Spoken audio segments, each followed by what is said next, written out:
अर्थप्रकाश देखने वाले तमाम भाई बहनों को डॉक्टर स्वास्थ्य शर्मा का नमस्कार। प्यारे भाई बहनों, जैसे आपको पता है कि नगर परिषद जीरकपुर में ये चुनाव चल रहे हैं और हमारे बीच में वार्ड नंबर 23 से डॉक्टर राशि अय्यर जी मौजूद हैं। आइए हम इनसे बात करते हैं। नमस्कार जी। नमस्कार जी। अच्छा, आप ये बताइए कि जो इलेक्शन हो रहे हैं उसको आप कैसे देखते हो? क्योंकि आप भारतीय जनता पार्टी से कैंडिडेट हो और आपके लिए एक चैलेंजेबल इलेक्शन इसलिए भी है कि भारतीय जनता पार्टी ने रिसेंटली बंगाल जीता, बिहार जीता, दिल्ली जीता, तो उसके बाद पंचकुला के चुनाव जीते। तो ये विजय रथ को आप आगे बढ़ाने के लिए सबकी निगाह आपके ऊपर भी है, क्योंकि आप इसे कैंडिडेट, आप इसको कैसे देते हो इस चुनाव को? यहाँ माहौल तो बहुत अच्छा है। यहाँ भी अगर अगर ये फेयर इलेक्शन करते तो 100% यहाँ पे हमारी एमसी हमारी ही बननी थी। लेकिन पहले इन्होंने काफ़ी हमारे कैंडिडेट अभी तक रिजेक्ट कर चुके हैं और कुछ बैलेट पेपर की भी काफ़ी दिक्कतें आ रही हैं, क्योंकि आजकल के टाइम में हमारी जनरेशन है जिन्होंने ईवीएम मशीन में डाले हुए हैं। तो पहली बारी हमें बैलेट पेपर के थ्रू डालने पड़ रहे हैं और ऑब्वियस है कि बैलेट पेपर में कुछ हेरा फेरी कर सकते हैं। तो मेजर कंसर्न हमारी यही है, बट अदरवाइज तो देखा जाए पूरा माहौल बीजेपी का ही है। तो आप ये बताइए कि आपने पिछला इलेक्शन भी लड़ा था, पिछले इलेक्शन और इस इलेक्शन में क्या डिफरेंस लगता है आपको? पिछले और इसमें तो ज़मीन आसमान आसमान का फ़र्क है। पिछले इलेक्शंस में क्या था कि वो किसान आंदोलन का टाइम था, तो हमें कहीं तो कहीं एरियाज़ थे, कहीं गाँव के इलाके थे जहाँ पे अंदर एंटर भी नहीं करने दिया गया था, हमारे बैनर नहीं लगाने दिए गए थे। ऐसा इस बारी कुछ भी नहीं है, सब लोगों का पूरा हमें सहयोग और समर्थन हर जगह मिल रहा है। तो आपके मेन मुद्दे क्या हैं यहाँ पर जो इलेक्शन के? मेन मुद्दे इलेक्शन के लोकल ही है। लोकल लेवल पे तो हम देखा जाए तो सबसे ज़्यादा हमारे जो वीआईपी रोड के हैं, जो हमारे एरिया की है, सड़क की समस्या है। सड़क की है, ड्रेनेज की है। दूसरा ये कि थोड़े आवारा पशुओं के भी काफ़ी इंसिडेंट्स आ रहे हैं और ग्रीनरी बहुत कम है, सफाई नहीं है, पार्क्स नहीं है। इतने अभी तक जितने यहाँ पे एमसी आए हैं ना, किसी ने पार्क्स उनकी ओर ध्यान नहीं दिया गया। स्पोर्ट्स कॉम्प्लेक्स नहीं है। ये सारी लोगों की मांगे हैं, क्योंकि ये मांगे हमें किसी और पार्टी से मिली नहीं है, इसलिए हम कोई पॉलिटिशियन नहीं है। हम उतरे इस मैदान में हैं ताकि हम अपना हक खुद ले सकें। अच्छा, ये बताइए कि जैसे आप एमसी बनते हो, तो प्राथमिकता के आधार पर आप कौन-सा काम अपने वार्ड का सबसे पहले करना पसंद करोगे? जिसको आप कन्विंसिंग के लिए जाते हो लोगों के बीच में, तो वो लोग कहते होंगे कि ये दिक्कतें हैं। उन दिक्कतों में से कौन-सा आपने क्राइटेरिया बनाया ही होगा कि कौन-सा प्राथमिकता के आधार पर सबसे पहले काम करोगे? जी, जैसे लोग तो सड़क की कंप्लेन करते हैं, वाटर लॉगिंग की, पर इसका मेन जो जड़ है वो हमारा ड्रेनेज सिस्टम है। तो वहाँ जाके सबसे पहले मेरा यही काम रहेगा कि ड्रेनेज सिस्टम को एक्सप्लोर करना, उसको कैसे हम करेक्ट कर सकते हैं, जो यहाँ शुरू से काफ़ी टाइम से ख़राब चल रहा है सिस्टम। ड्रेनेज हमारा करेक्ट होगा तो हम सड़कें परमानेंटली ठीक करवा सकते हैं। नहीं तो क्या होता है कि हर बरसात में पानी ओवरफ्लो करता है, जो सड़कें बनी होती है फिर ख़राब हो जाती है। तो सबसे पहले सड़कों और ड्रेनेज पे, इंफ्रास्ट्रक्चर पे रहेगा, फिर ग्रीनरी, पार्क और कुछ है कि यहाँ हॉस्पिटल्स या कुछ डिस्पेंसरी खोली जाए जो सरकारी उस पे हो। यहाँ पर है नहीं फैसिलिटीज़ वैसे? फैसिलिटी है, लेकिन वहाँ पे आपको एक प्रिस्क्रिप्शन भी कोई लिख के नहीं देगा। अच्छा, प्रेस्क्रिप्शन लिख कर नहीं देते। तो अब हम आगे बातचीत करते हैं। हमारे बीच में महिला अपने पुरी साहब जी, संजीव वर्मा जी आए हैं। संजीव वर्मा जी, इधर आइए आप पहले। इनसे हम बातचीत करेंगे। अभी हमने डॉक्टर राशि अय्यर से बात की, जो भारतीय जनता पार्टी के सीनियर नेता भी हैं इस एरिया में और यहाँ पर इलेक्शन लड़ रहे हैं। उनके विचार आपने सुने। अब हमारे बीच में संजीव वर्मा जी हैं और संजीव वर्मा जी से बातचीत करते हैं। वर्मा जी नमस्कार। नमस्कार जी, नमस्कार। तो आप इस इलेक्शन को कैसे देखते हो, ये बताइए पहले। इस इलेक्शन को लेके हम लोग तो बहुत उत्साहित हैं। भारतीय जनता पार्टी के कार्यकर्ताओं ने और हमारे जो कैंडिडेट है, इन्होंने सड़क पर उतर के पिछले 5 सालों की जो मेहनत करी है, जनता ने उसको देखा है और मुझे पूर्ण विश्वास है कि जनता इस बार कमल छाप को कीचड़ में कमल को उगा के कमल पे ही मुहर लगाएगी और कमल ही सर्वत्र दिखेगा। आपने कहा कि कमल सर्वत्र दिखेगा, तो ये संघ यहाँ पर एक्टिव है? संघ की आप कार्यशैली? हाँ। संघ की अपनी कार्यशैली है। संघ तो की तालमेल ठीक चल रहा है यहाँ पर? तालमेल तो शुरू से ही ठीक रहा। संघ को भाजपा के साथ हम जोड़ के हम कैसे देखते हैं वो हमारे नज़रिए पे। तो आप कैसे देखते हो? मैं तो ये देखता हूँ कि संघ की अपनी विचारधारा है।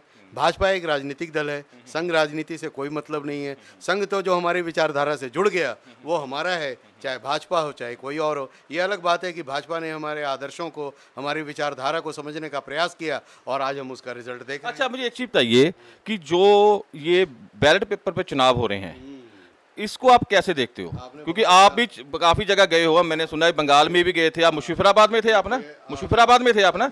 तो उस जगह थे। तो आप बैलेट पेपर को कैसे दे रहे हो? क्योंकि आजकल ईवीएम का जमाना है, तो ईवीएम में भी प्रश्न चिन्ह लगाया, लेकिन बैलेट पेपर को, चुनाव को कैसे देखते हो? आपने बहुत सही प्रश्न किया जी कि बैलेट पेपर जब हम छोटे थे, मैंने भी कई इलेक्शन देखे हैं, तो मैंने जब पहली वोट डाली थी आज से 30 साल पहले, तो मैंने बैलेट पेपर पर डाला था। दुनिया कहाँ से कहाँ पहुँच गई, डिजिटल वर्ल्ड है। और आज हर जगह ईवीएम पे ही होता है, ईवीएम पे ही क्वेश्चन उठाते हैं, दोबारा मुड़ के बैलेट पेपर पे आते हैं। तो आज की जो यंगर जनरेशन है, जिनको जेन जी कहते हैं आज की भाषा में, वो पूछ रहे हैं कि बैलेट क्या होता है।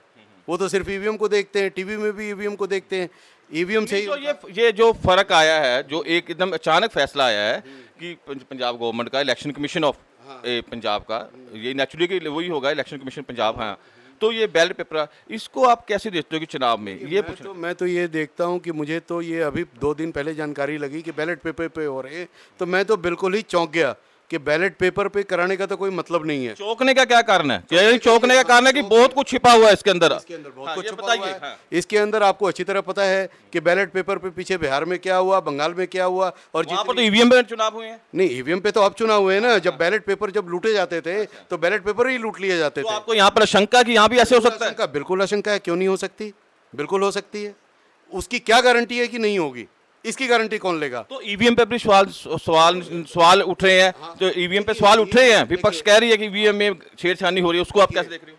ईवीएम पे तो जो सवाल उठाते हैं, मुझे तो उनकी समझ पे ही भरोसा नहीं है कि वो कैसा प्रश्न उठाते हैं। ईवीएम को कोई हैक करके दिखा दे। इलेक्शन कमीशन ने पता नहीं कितनी बार बुलाया, कोई नहीं आते। अब मैं आपके ऊपर कोई आरोप लगा दूं और आरोप लगा के भाग जाऊं, तो उस आरोप को आप सही मानेंगे या प्रश्न को सही मानेंगे? क्या मानेंगे? आप तो नहीं मानेंगे ना उसको। है, मैंने आरोप लगाए हैं तो तथ्य तो चाहिए, तथ्य चाहिए। तो ईवीएम आज के डेट में कोई मोबाइल को कहे कि भाई मोबाइल पे ही पूरी दुनिया चल रही है, तो कोई टेक्नोलॉजी है ना जी। ईवीएम किसी टेक्नोलॉजी से चल रही है। तो आप ये बताइए, एक चीज बताइए, आप बैलेट पेपर के फायदे क्या और नुकसान क्या है ये बताइए, ताकि पंजाब के लोग, यहाँ के लोग पूरी बात को स्थिति क्लियर हो सके। देखिए, सबसे बड़ी बात है कि बैलेट पेपर की गिनती और ईवीएम की गिनती में ज़मीन आसमान का अंतर है। जहां जितनी फास्ट अगर गिनती वोटों के जो काउंटिंग है ईवीएम से होगी, बैलेट पेपर पे नहीं होगी। उसके अंदर कुछ न कुछ गड़बड़ की संभावना हमेशा रही है, तभी हम बैलेट पेपर से ईवीएम की ओर आए। भाई, हम शुद्धिकरण की ओर आए ना। ईवीएम से अगर कोई और अच्छी टेक्नोलॉजी आती है, हम वहाँ जाएंगे या हम पीछे चले जाएंगे? तो ये पीछे जाने का अर्थ यही है कि कहीं ना कहीं हमारी मंशा नहीं है कि हो सकता है हम गलत ना भी करें, लेकिन हमारे साथ के कुछ ऐसे लोग हैं जो हो सकता है गलत कर जाएं। हमारे ये डाउटेबल बन गया। बिल्कुल डाउटेबल है, तभी तो हम ईवीएम पे आए। तो अच्छा, आप ये बताइए, जो आपने डाउटेबल का है, तो आपने जैसे आपको पता चला कि बैलेट पेपर में चुनाव हो रहे हैं, तो आपकी चुनाव की स्ट्रेटजी भी चेंज होगी? नहीं, कोई स्ट्रेटेजी नहीं चेंज हुई। हमारी कोई स्ट्रेटेजी चेंज नहीं हुई। हमारी स्ट्रेटेजी शुरू से वही है जो आज है और आगे भी वही रहेगी। अच्छा, जनता की भी जाते, जनता के क्या रिस्पॉन्स मिल रहा है इस बार? देखिए, जनता का रिस्पांस तो कमल के प्रति जो मेरी जो व्यक्तिगत राय है कि मैंने तो मतलब देख लिया है कि कमल ही है चारों तरफ। ये तो मैंने देख लिया है, ये तो मुझे आभास हो गया है। मैंने भी कई चुनाव देखे हैं, कई जगह देखा है। इस बार हवा मुझे बिल्कुल बदली हुई दिख रही है, कमल के फेवर में ही दिख रही है। लोग भी चाह रहे हैं कि कमल को लाना है, उसका गवर्नेंस हो या बदलाव चाहते हैं। ये तो जनता, देखो, जनता ही जनार्दन है, जनता ही मालिक है। जनता, ये भी मेरे को सुनने में आ रहा है कि जनता ये सोच रही है, हमने सबको देखा, इस बार बीजेपी को देखें।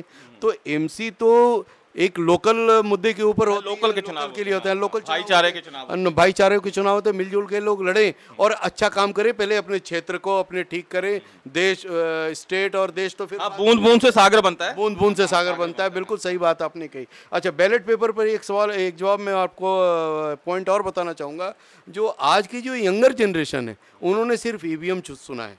अब उनको बैलेट पेपर को वो वोट देने जाएंगे तो उसको मतलब उनके लिए अब तो बच्चे तो स्मार्ट क्लास, जो स्मार्ट क्लासेस में वो स्मार्ट, वो उनके जो मॉनिटर, यानी आपके कहने का मतलब है, आपके कहने का मतलब ये है कि जो नई जनरेशन है उनको दिक्कत आ सकती है कि हाँ, उनको दिक्कत आ सकती है।